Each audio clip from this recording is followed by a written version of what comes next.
ಕಾಂಗ್ರೆಸ್ ಭಿನ್ನವಾದ ಆಡಳಿತ ಕೊಡುವಂಥದ್ದು ನಮಗೆ ಸಾಧ್ಯನಾ ಅನ್ನುವಂಥ ವಿಷಯ ಜನಕ್ಕೆ ತಿಳಿಸ್ಬೇಕಾಗಿದೆ ಇವತ್ತು. ಯಾಕಂದರೆ ಕಳೆದ 11 ವರ್ಷ ನೋಡ್ತಾ ಇದ್ದೀವಿ, ಸೆಂಟ್ರಲ್ದಲ್ಲೇ ಕೇಂದ್ರದಲ್ಲಿ ನೋಡೋ ಜೊತೆಗೆ ರಾಜ್ಯದಲ್ಲೂ ನೋಡ್ತಾ ಇದ್ದೀವಿ. ಈ ಈಗಾಗಲೇ ಆಡಳಿತ ಮಾಡಿದ ಇಲ್ಲಂತಲ್ಲ, ಅಲ್ಲೇ ಇಲ್ಲಿ ನಮ್ಮ ಯಡಿಯೂರಪ್ಪನವರು, ಅದರ ನಂತರ ಬೊಮ್ಮಾಯಿ ಅವರು ಇವರೆಲ್ಲ ಆಡಳಿತ ಮಾಡಿದ್ದಾರೆ. ಇವ್ರ ಕಾಲದಲ್ಲಿ ಏನಾದರೂ ಕಾಂಗ್ರೆಸ್ ಭಿನ್ನವಾದ ಆಡಳಿತ ಕೊಟ್ರ ಅನ್ನುವಂಥ ಮಾತನ್ನು, ಅದೇ ಕಾಲಕ್ಕೆ ಮಾರ್ಕೆಟ್ ಮಾಡಿ ಕೊಟ್ರ ಅನ್ನುವಂಥ ಮಾತನ್ನು. ಯಾಕಂದ್ರೆ ಎರಡೂ ಪಕ್ಷಗಳು ಒಂದೇ ನಾಣ್ಯದ ಮುಖಗಳು. ನೋಡಿರಿ, ಮೋದಿಯವರು 1 ವರ್ಷಗಟ್ಟಲೆ ಹೋರಾಟ ಮಾಡಿದರು, ರೈತರಿಗೆ ಮಾರ್ಕೆಟ್ ಮಾಡಿಕೊಡಲಿಲ್ಲ. ಜೊತೆಗೆ ಕಾಲೇ ಕಾನೂನುಗಳನ್ನ ರದ್ದು ಮಾಡಿದ್ರು ಅಂತ ಹೇಳಿದ್ರು ಬಿನ ಪೂರ್ತಿ ರದ್ದು ಆಗಿಲ್ಲ. ಅವು ಇನ್ನೂ ಜೀವಂತದ ಯಾವ ಭಾಗದಾಗ ಹೇಳ್ಬೋದಾಗಿತ್ತೇನೋ, ಹೇಳ್ತಾವೇನೋ ಗೊತ್ತಿಲ್ಲ.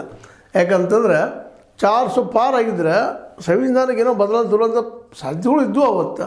ಆದ್ರೆ ಆಗಲಿಲ್ಲ, ಆ ಮಾತು ಬೇರೆ. ಯಾಕಂದ್ರೆ ಜನ ಎಚ್ಚರಗೊಂಡ ಇವ್ರನ್ನ 240 ತಂದಿಳಿಸಿದ್ದ ಒಂದು ರೀತಿಯಿಂದ ಪ್ರಜಾಪ್ರಭುತ್ವದ ಒಂದು ಸೌಂದರ್ಯ ಅಂತ ಹೇಳ್ಬೇಕಾಗಿದೆ. ಒಬ್ಬ ಸ್ವತಂತ್ರವಾದ ಮೀಡಿಯಾಗೆ ಬೇಕಾಗಿರುವುದು ಸ್ವತಂತ್ರ ಧ್ವನಿ. ಆ ಸ್ವತಂತ್ರ ಧ್ವನಿ ಉಳಿಸಲು ನೀವು ಮಾಡಬೇಕಾದದ್ದು ಇಷ್ಟೇ. ಅದೇನಪ್ಪಾ ಅಂತಂತಂದ್ರೆ ನಿಮ್ಮ ಕೈಲಾದಷ್ಟು ಸಹಾಯ ಈ ಚಾನಲ್ಗೆ ಮಾಡಿ ಹಾಗೂ ನಿಮ್ಮ ಧ್ವನಿಯನ್ನು ಕಾಪಾಡಿಕೊಳ್ಳಿ.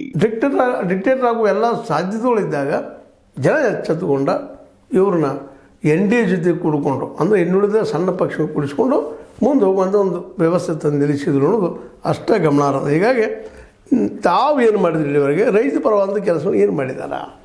ಹೌದು ಹೇಳ್ತಾರೆ ಅವರು, ಇಲ್ಲ ಪ್ರತಿ 4 ತಿಂಗಳಿಗೆ 1-2 ಸಾವಿರ ರೂಪಾಯಿ ಕೊಡುವಂಥದ್ದು ಮಾಡಿದ್ದೀವಿ, ಮತ್ತು ಕೆಲವೊಂದು ಘೋಷಣೆ ಮಾಡಿದ್ದೀವಿ.